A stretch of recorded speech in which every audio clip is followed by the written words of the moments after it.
Imagine preparing for the happiest moment of your life, only to flee from it in a storm of disbelief.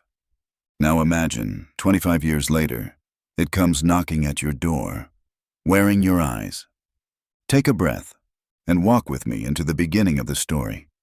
Ethan Carter sat motionless in the corner of the sterile hospital waiting room, the smell of disinfectant thick in the air, stinging his nose like guilt. His fingers tapped rhythmically on the foam cup of coffee in his hands. A nervous habit. 32 years old, Ivy League educated, fast-rising corporate executive, and completely unprepared for what was about to happen. His wife, Sophia, was in labor, 8 weeks early. Twins. He had pictured this day so many times. The fatherhood milestone, cigars, celebratory texts to his colleagues. But now, there was only fear and silence. A nurse appeared, clipboard pressed to her chest. "Mr. Carter?" she asked, her voice calm but alert. "Your wife is stable. The delivery went quickly, but we had to perform an emergency C-section. The babies are here." Ethan stood up, but his legs felt like they belonged to someone else. "She's still sedated," the nurse continued, leading him toward the neonatal unit. "But the twins are doing surprisingly well for their size. Would you like to meet them?" He nodded, mechanically. As they turned the corner into the NICU, his heart pounded harder with each step. The nurse pointed toward a small, softly lit enclosure. "They're right here." Two tiny infants, swaddled in pastel blankets, lay side by side in a shared incubator, both with skin like polished mahogany, both with curly dark hair, both with features that screamed a lineage Ethan could not explain. He froze. The world went still. His stomach turned to ash. These can't be mine," he whispered. The nurse looked confused. "They were born to Sophia Carter, a boy and a girl." No, this isn't possible," Ethan said, voice cracking. "We're both white." He stumbled backward, the walls closing in. His breath caught somewhere between rage and disbelief. Sophia's ancestry was French and Irish. His, entirely Anglo-American. What he saw in front of him didn't compute, didn't match, didn't fit. And yet, there they were. His children. Or someone else's. Betrayal sliced through his chest like a knife. He turned and walked away, past the nurse's station, past the waiting fathers, through the double doors, into the cold night, into his car, into silence. He didn't look back. He never returned. 25 years had passed since Ethan Carter vanished from that hospital. In that time, he'd constructed a new version of himself, one made of polish, profit, and complete control. From the gleaming glass tower that bore his name, Carter Strategic Holdings, Ethan gazed out across downtown Chicago. The skyline, silver and hard like the man he had become. He had built a corporate empire from nothing, fought for every client, every dollar, every boardroom vote. He was respected, feared, untouchable. But this morning, his reflection in the office window looked older, thinner, weary in ways he wouldn't admit out loud. Behind him, a voice broke the silence. "Ethan, we've got a problem." It was Jordan Kane, his CFO, loyal, sharp, and just as tired. Ethan turned, adjusting his navy blue tie. "Another one?" Jordan didn't smile. "The Rayburn Group pulled out this morning. Without them, we're exposed. If the quarterly earnings dip even a little, we'll bleed," Ethan finished. "I know." He walked to the bar in the corner and poured black coffee into a crystal tumbler, an old habit from the days when alcohol was part of the coping plan. "You said you had a backup," he said quietly, not turning around. "I did." Jordan hesitated. "There's one option left. 2 private investors out of DC tech sector. Clean portfolios, liquid capital, reputation for aggressive acquisitions." "And?" Ethan asked, sipping the bitter brew. "They're interested in us," Jordan replied, "but they've requested a face-to-face meeting this week." "Names?" Jordan checked his phone. "Noah and Nova Bennett." Ethan frowned. "Siblings?" "Twins," Jordan confirmed. "They've made a name for themselves in venture capital circles. Came out of nowhere 5 years ago, and now they're turning mid-tier firms into monsters overnight. Ethan raised an eyebrow. And they're looking at us? They're not just looking, Jordan said. They're circling, but they're picky. They like to meet the founder personally. They'll want to look you in the eye before they invest. Ethan chuckled under his breath. Of course they do. Jordan placed a folder on the desk. There's one more thing. I had our analyst dig deeper. The Bennetts, they don't talk to the press. 0 interviews, no LinkedIn, no bios, just hard numbers and public filings. Ethan opened the folder. 2 headshots stared back at him, a man and a woman in their late 20s. Sharp suits, sharp eyes, rich, deep brown skin, a quiet intensity that demanded attention. He leaned in closer. Something flickered in his chest, a strange déjà vu. Nova's eyes, they had a green-hazel tint that looked eerily familiar. And Noah, a faint birthmark on his neck. One Ethan hadn't seen since... He blinked it away. You said they're based in D.C.? Jordan nodded. They're flying in Thursday. Want to meet you here. I can set it up. Ethan closed the folder. Do it. Jordan turned to leave, but paused at the door. Ethan, he said carefully, this isn't like the other pitches. These 2, they don't need us. If they're coming, it's for a reason. Ethan nodded slowly. Then let's find out what it is. That night, alone in his penthouse, Ethan poured himself a glass of wine and stood by the window again. Rain tapped against the glass like it had 25 years ago.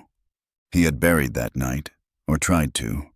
Buried the twins, the betrayal, the silence.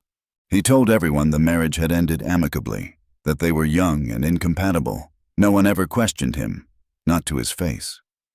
But every now and then, in moments like this, the memory clawed back up. 2 infants, skin too dark, eyes too familiar. He had told himself a story, and built an empire on top of it. But stories have a way of resurfacing, especially when they walk through your front door. The elevator pinged. Ethan stood at the end of the conference room, fingers steepled beneath his chin, staring at the city below. Behind him, Jordan adjusted his collar nervously. They're here, the receptionist's voice crackled through the intercom. Ethan straightened his tie. Send them in. The glass doors opened, and the Bennetts walked in like they owned the room. Nova Bennett led, tall, elegant, with coiled auburn hair swept into a braided bun. Her movements were precise, her gaze unflinching. Beside her, Noah moved with silent confidence. Sharp jawline, tailored charcoal suit, eyes sharp as cut glass. They were striking, regal, and unshakably composed. Ethan extended his hand. Welcome to Carter Strategic. I'm Ethan Carter. Nova's handshake was firm, her voice calm. Nova Bennett, this is my brother, Noah. A pleasure, Noah said, nodding. But something in his eyes lingered too long. Hazel green.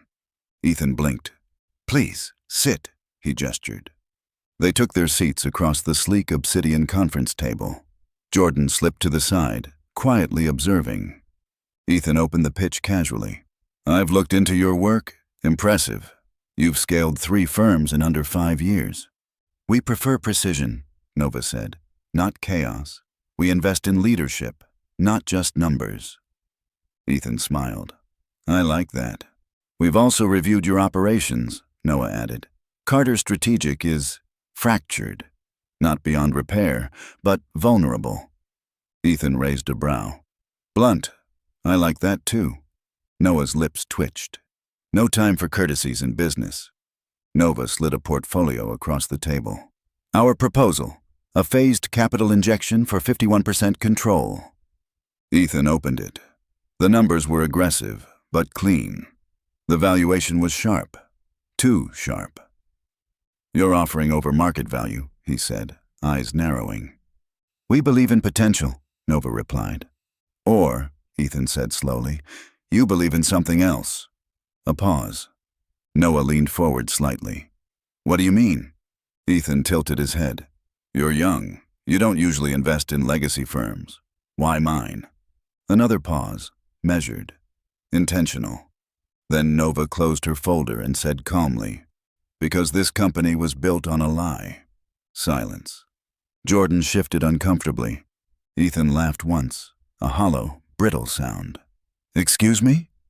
Noah reached into his inside jacket pocket and pulled out a small envelope. He slid it across the table. Before you read that, he said, look at me. Ethan didn't move.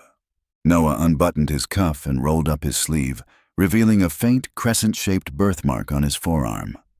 Ethan's chest tightened. He had that exact mark. So had his father, and grandfather before that. A cold sweat broke across his back. He looked to Nova. Those eyes, that color, that impossible familiarity. Ethan's voice was barely a whisper. Who are you? Nova's expression didn't change. We're the ones you left behind, she said quietly. Ethan's stomach dropped. This can't be. We were born in St. Augustine Hospital. February 17th, twins. Sophia Carter was our mother, Noah said, voice cold and steady. No, Ethan whispered. You walked out, Nova cut in, calm and surgical. Didn't ask for a test. Didn't ask for the truth. You ran. Ethan stood up abruptly. His heart thundered in his chest. You're here to blackmail me? Is that it? Nova's eyes narrowed. We don't want your money. Noah leaned in. We already have more than you. Ethan stared at them both, the air thick and suffocating. Then why come here? Why now? To look you in the eye, Nova said. To offer you something you never gave us. A chance, Noah added. Ethan's voice cracked. A chance for what? Noah smiled faintly, but there was no humor in it. To see what kind of man you really are. Jordan stood halfway from his seat. Ethan, what's going on? Leave us, Nova said without looking at him. Jordan hesitated, glanced at Ethan. Do it, Ethan muttered. Jordan nodded and exited, the doors whispering closed behind him. The silence that followed was thunderous. Ethan looked back at them. This is insane. Nova pulled out another folder and slid it across the table. Our investment offer is still valid, she said. But now, the terms are different. Ethan didn't open it. What do you want from me? He asked again. Noah stood and buttoned his jacket. Redemption. Ethan stared. Nova followed suit. But that has to be earned. Noah paused at the door, then looked back over his shoulder. Or would you prefer we call you Dad? The conference room was quiet again, but Ethan couldn't hear silence, only the sound of his own pulse, roaring in his ears. He stared at the folder Nova had left on the table. His fingers trembled as he opened it. Inside were documents, birth certificates, hospital records, a DNA test dated last month, with his name printed in clinical, undeniable letters. Probability of paternity, 99.9987%. It felt like a hammer to the chest. His hands dropped to the table. He sat back down, breath shallow, heart crashing against his ribs like waves on rocks. They were his. Noah and Nova Bennett, his children. An hour passed. He sat in that empty room, surrounded by glass and concrete and the life he had built, pretending this day would never come. But now it had, and they were smarter, stronger, and far more composed than he had ever expected. When Jordan returned, Ethan didn't say a word. He just dismissed him for the rest of the day. He needed time, or maybe he needed the courage to stop hiding. The next morning his phone buzzed. Unknown number.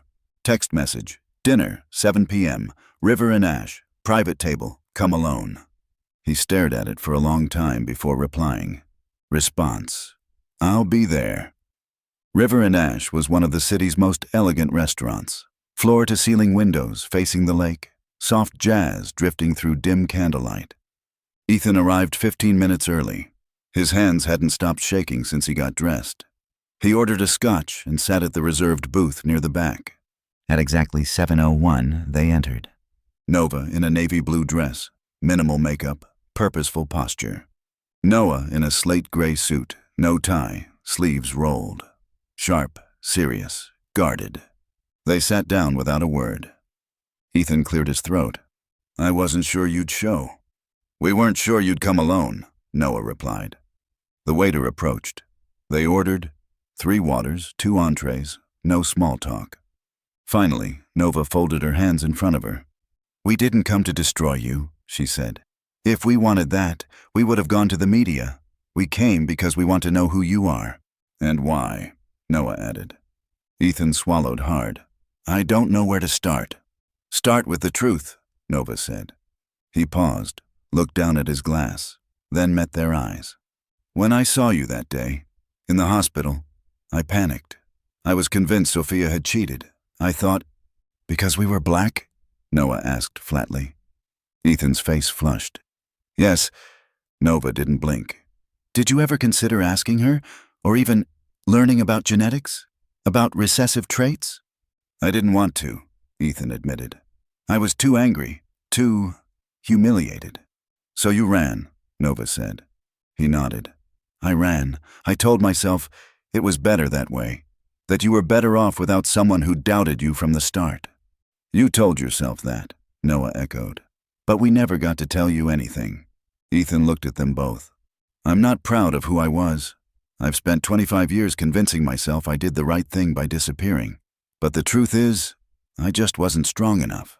No one spoke. The waiter came and went with their food, unnoticed. Ethan leaned forward slightly. "Your mother, Sophia, what happened to her?" Nova's jaw tightened. "She passed away 5 years ago. Breast cancer, late stage." Ethan closed his eyes, pain slicing through him like a razor. I'm so sorry." "She never spoke badly of you," Noah said. "Even when we asked, she just said you weren't ready to be a parent." Ethan's throat tightened. She was right. "She gave us your last name as a middle name," Nova added. "Said no matter what, we had a right to know where we came from."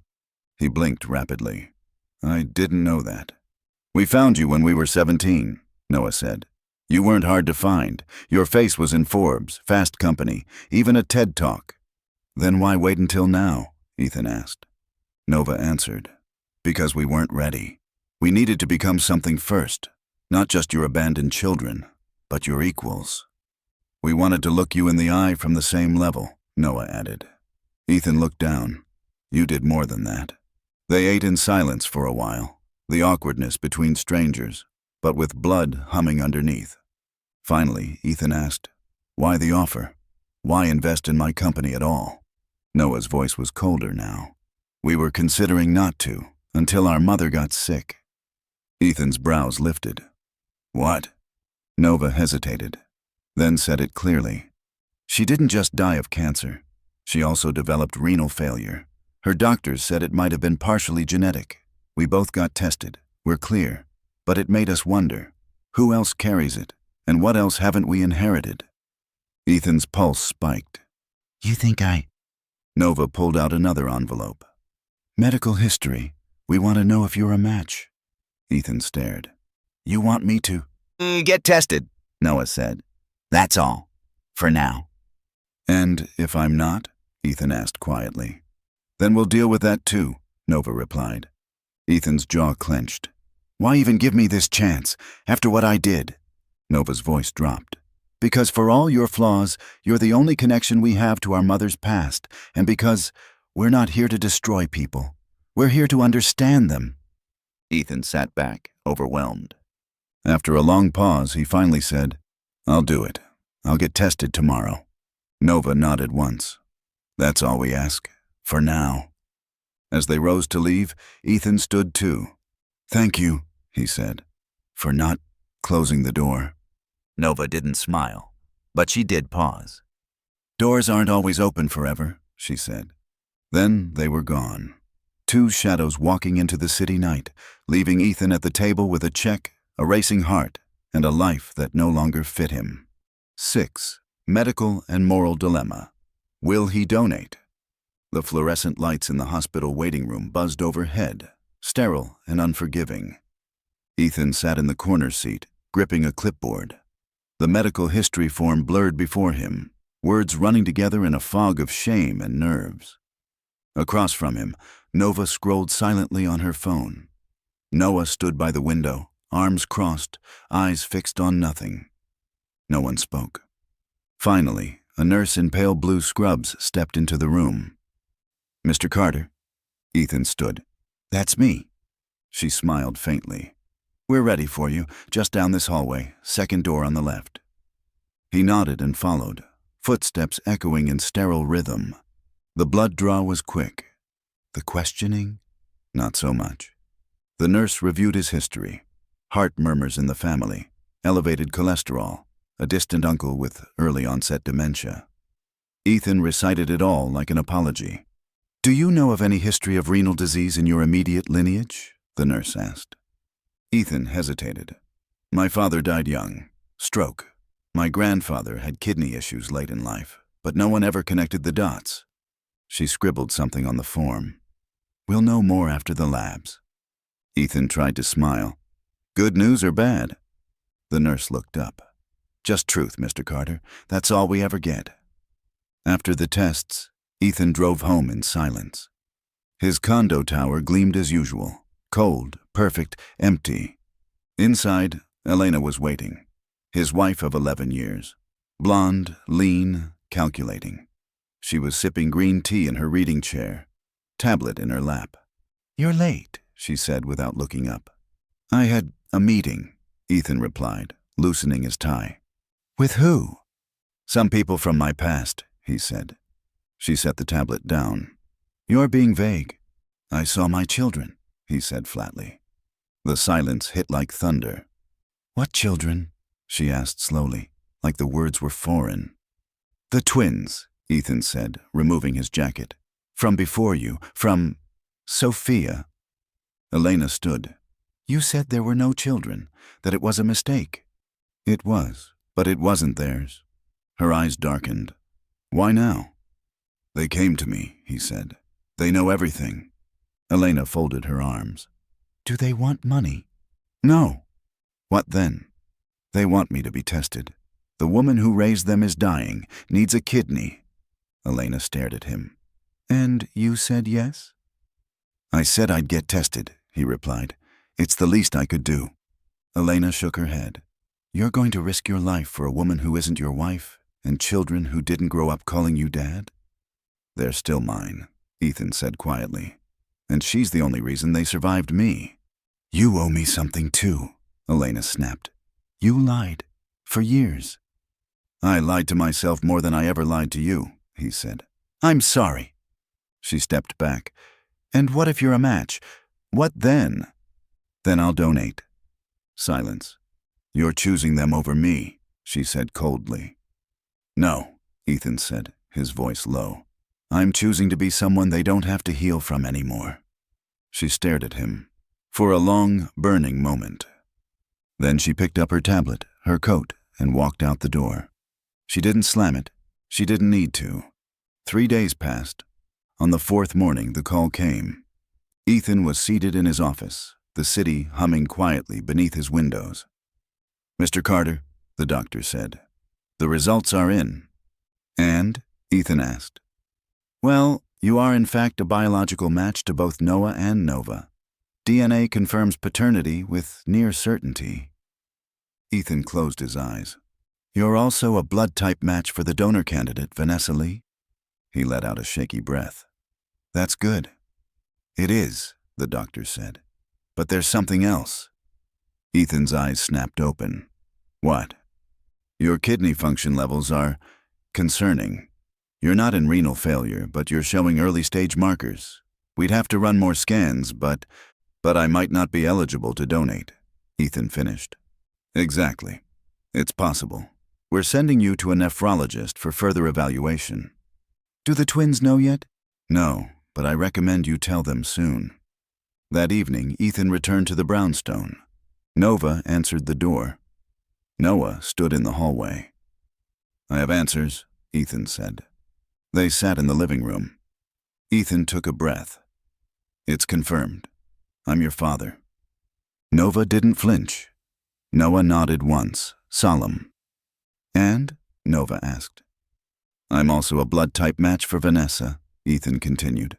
But my kidney function isn't perfect. They're running more tests. So it's not a yes? Noah asked. It's not a no either, Ethan said. But I'll fight for the chance. Why? Nova asked. voice calm but cutting. Why now?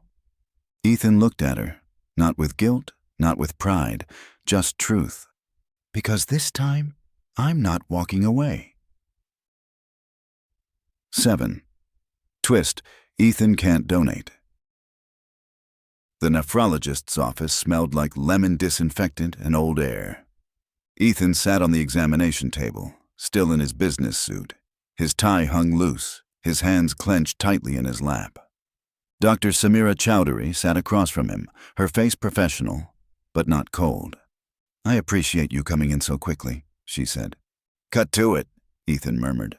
I've had enough sugar-coated truths lately. She gave a small nod, flipping open the chart in front of her. We completed your renal function scans and cross-matched compatibility with Vanessa Lee.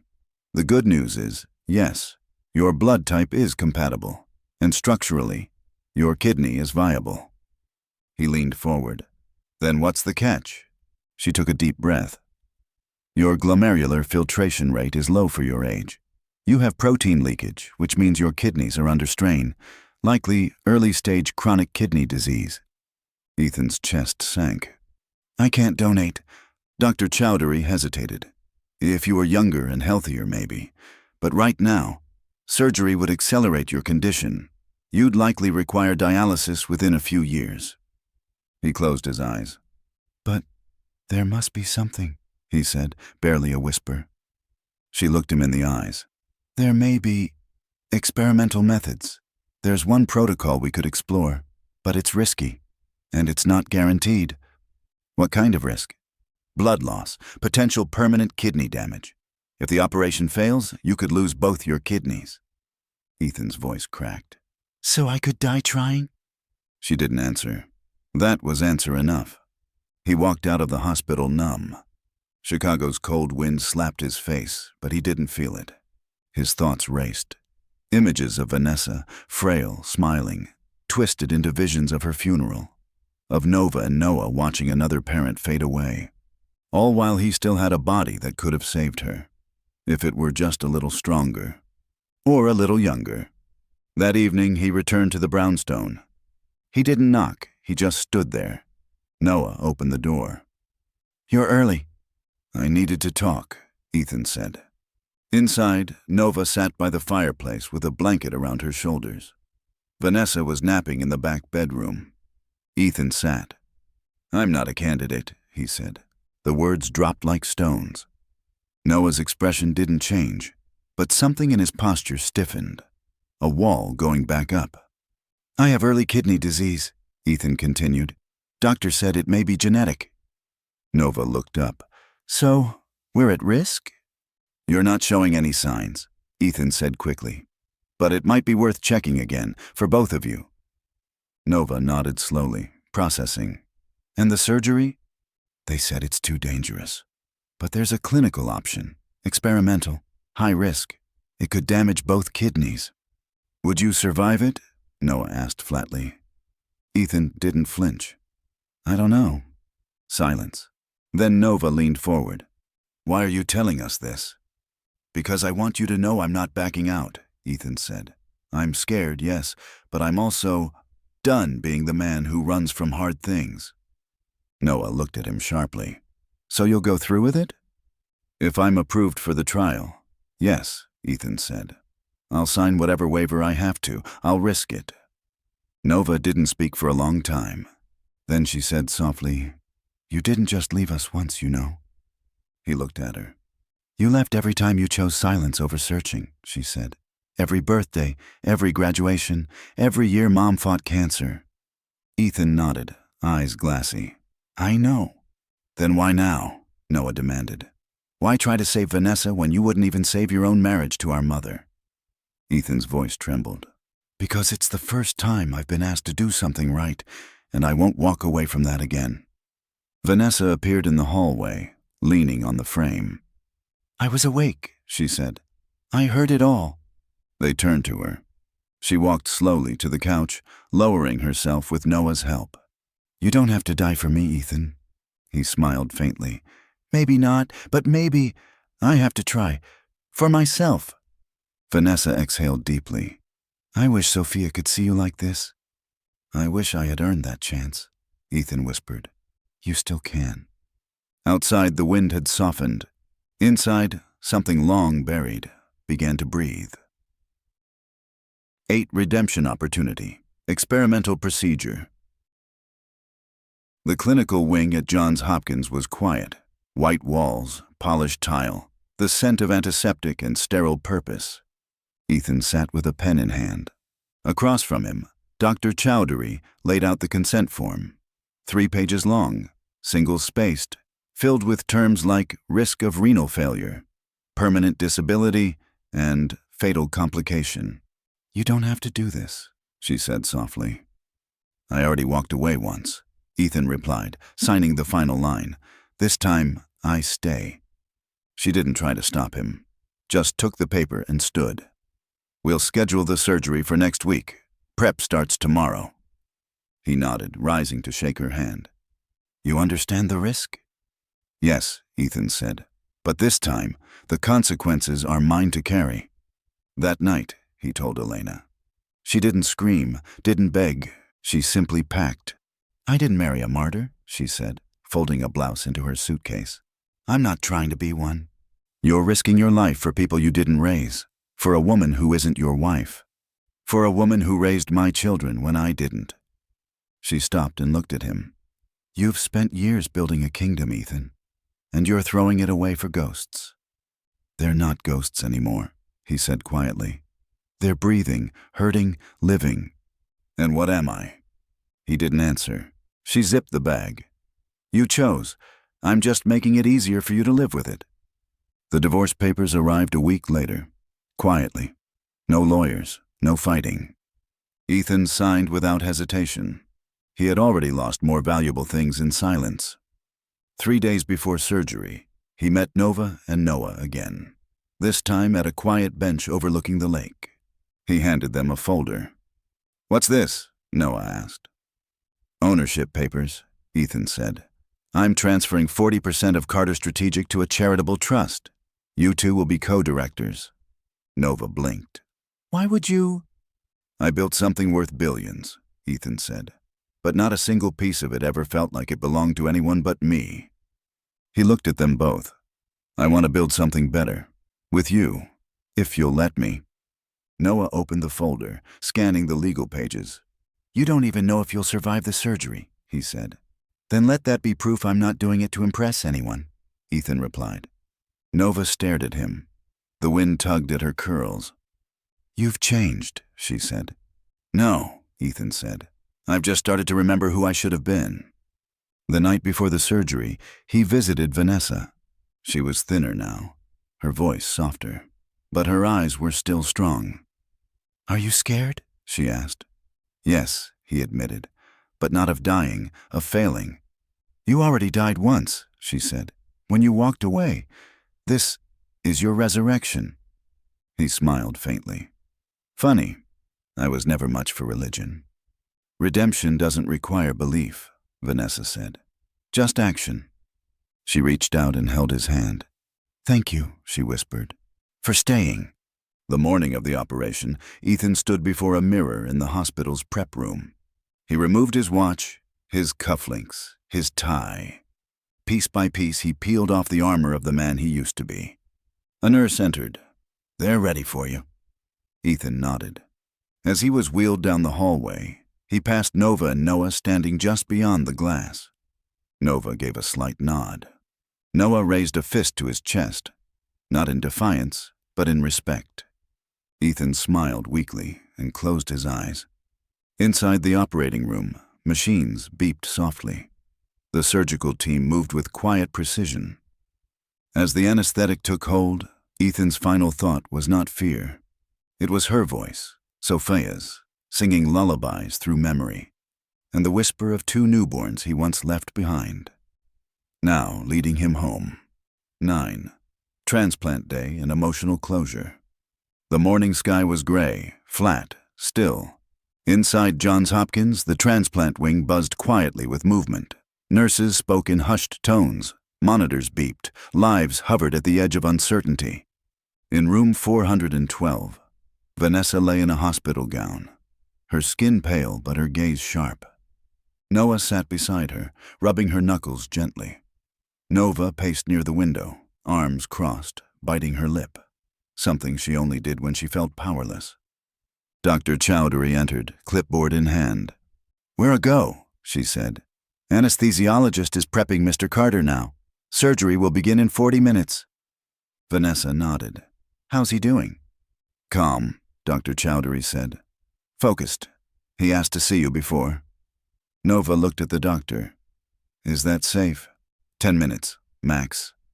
A few rooms down, Ethan sat upright in a surgical gown, IV in his arm, vitals blinking on the monitor beside him.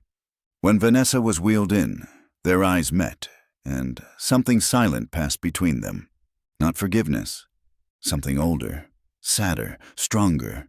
"Look at us," Vanessa said softly, as the nurse adjusted her bed beside his. "Two old fools trying to rewrite the past on an operating table." Ethan smiled. "Better here than nowhere." She reached across and took his hand. "Thank you, Ethan, for staying. I should have stayed a long time ago." "Maybe, but this is when it matters most." The nurse checked her watch. 2 more minutes." Vanessa looked over at him. "You know, Sophia never hated you, but she was heartbroken. You were her great undoing, and her great love." Ethan swallowed hard. "I know that now. She always said the twins didn't need a perfect father, just an honest one." He nodded, eyes stinging. "I hope it's not too late." Vanessa squeezed his hand. "You showed up. That's where healing starts." 10 minutes later, the gurneys separated. The last thing Ethan saw before the anesthesia claimed him was the soft light filtering through the window and the silhouette of Vanessa being wheeled away. In the observation room, Nova watched the monitors through the glass, flanked by Noah and Dr. Chowdhury. "Vitals are steady," the doctor explained. "We're removing Ethan's kidney now. No complications so far." Noah stared at the monitors. "And Vanessa?" "She's ready. Once the organ is cleared and flushed, we'll begin the grafting procedure." Nova didn't blink. "Will he survive this?" she asked. Dr. Chowdhury hesitated. "If all continues as planned, yes, but there's still risk. Infection, rejection, internal bleeding." Noah whispered, "He knows that?" "Yes," the doctor replied. "He knows." 5 hours passed. Time moved like fog, heavy, slow, unkind. Nova sat curled on a waiting room bench, head in her hands. Noah stood near the vending machine, watching a bottle fall and thud. Then the doctor returned, and everything went still. "We're out of surgery," she said. "Both patients are stable." Nova stood, heart hammering. "He's alive?" Dr. Chowdhury nodded. "Both of them are. There was some blood loss during Ethan's closure, but nothing our team couldn't manage. Vanessa's body accepted the kidney. Early signs are very positive." Noah exhaled. Nova sagged against the wall. "You can see them in a couple of hours. Let them rest." When Nova entered Ethan's room that evening, he was pale, exhausted, and surrounded by quiet beeping machines, but he smiled when he saw her. "You're here," he rasped. She nodded, sitting at his bedside. "You did it." He blinked slowly. "How's Vanessa?" "Recovering," she said. "Stronger already." "Good," he whispered. "Good." They sat in silence. Nova studied him. "Why did you really do this, Ethan? Not just for her?" He looked at the ceiling for a long moment. "Because I needed to believe I wasn't the sum of my worst moment." He turned to her. "And because, when I saw you walk into that boardroom, I saw everything I threw away." Nova swallowed. "And now?" He smiled weakly. "Now I just want to be part of whatever you're willing to give me." She stood. "Then rest, because we're not easy." He chuckled softly. "Wouldn't expect anything less." Vanessa's room was filled with soft jazz. Noah sat at her bedside, holding her hand as she slept. When she stirred, he whispered, "You made it." She smiled faintly. So did he. "I didn't think I'd care," Noah said. "But I do." Vanessa opened her eyes. "He's your father. That doesn't change because he ran. It just means you get to decide if he stays." Noah looked at her. Do you think we can forgive him? She smiled. You don't start with forgiveness. You start with breakfast, phone calls, showing up again and again. He nodded. I think I can try. That weekend, the son returned to Chicago. Ethan, still sore, sat in the Brownstones' backyard garden with Vanessa, Nova, and Noah, each bundled in blankets and layered sweaters. Laughter flickered. A warmth began to grow in places long frozen. Vanessa sipped tea and leaned into the sunlight. I never thought I'd live to see the four of us together, she said. Ethan turned to the twins. I know I can't undo the damage I caused. No, Nova said, but you can build from it. Starting with breakfast? He asked. Starting with being there, Noah replied. Ethan nodded. I'll be here, he said. And we'll see, Nova replied. But her voice was no longer hard. It was just human. 3 months had passed. Winter surrendered to spring in slow, hesitant stages.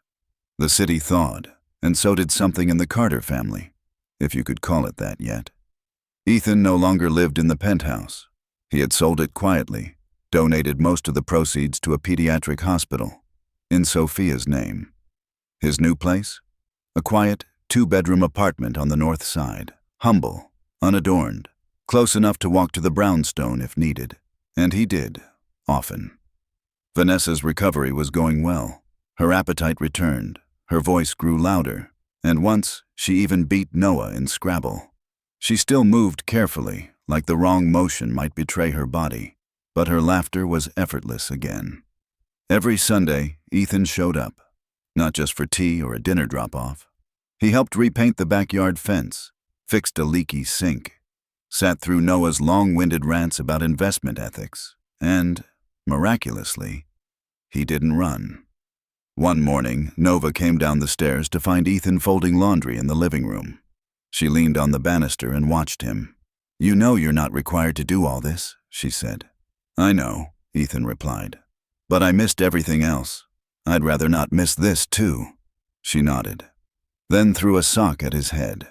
At Carter Strategic, things were changing, too. The boardroom had new faces. Ethan had stepped down as CEO and installed Nova and Noah as co-executive directors of a new social impact division.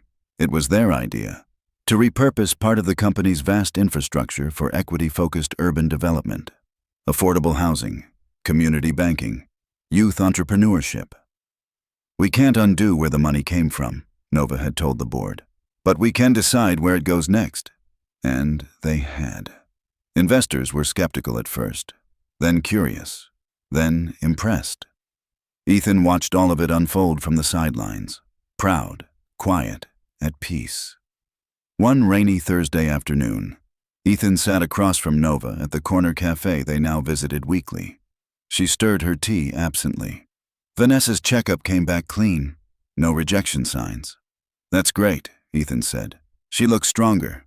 She's stubborn, refuses to slow down. He smiled. Nova looked at him. Do you miss the old life? Ethan considered. The money? No. The power? Maybe sometimes. But what I really miss, he looked out the window, are the years I never got to walk you home from school, the fights I wasn't there to break up, the birthdays I forgot, the mornings you woke up wondering why your father didn't want you. Nova was quiet. I can't give you back your childhood, he said, but I can give you everything I have left. She set down her spoon.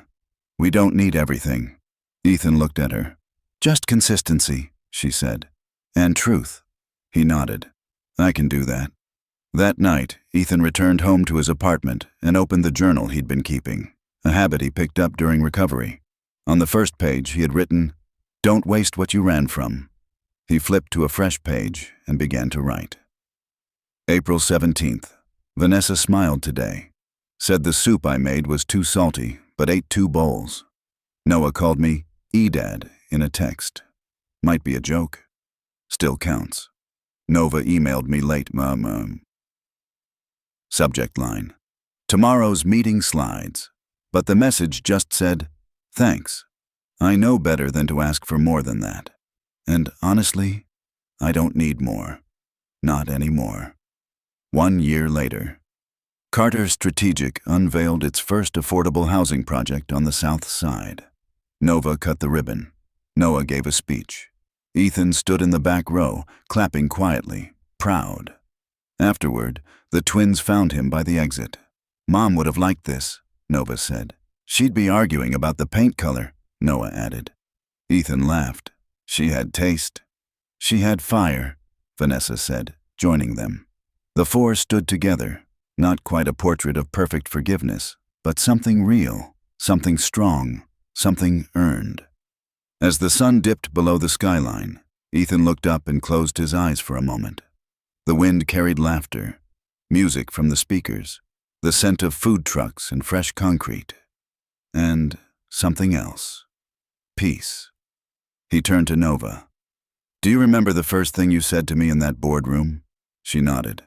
"Or should we call you Dad?" He smiled. "Still your call." Nova looked at him, then at Noah. Then she said softly, "Let's try Ethan. For now." He nodded, deeply. "For now works just fine." Redemption doesn't erase what came before. It simply refuses to let it be the last chapter. I was a man who walked away from the truth, only to find it waiting for me, 25 years later, in the eyes of the very people I left behind. And now, I show up. Every Sunday, every phone call, every small moment that says, "I'm here now." Maybe that's the greatest investment I've ever made, not in stocks, not in power, but in people, in the family I never deserved, but finally found the courage to love.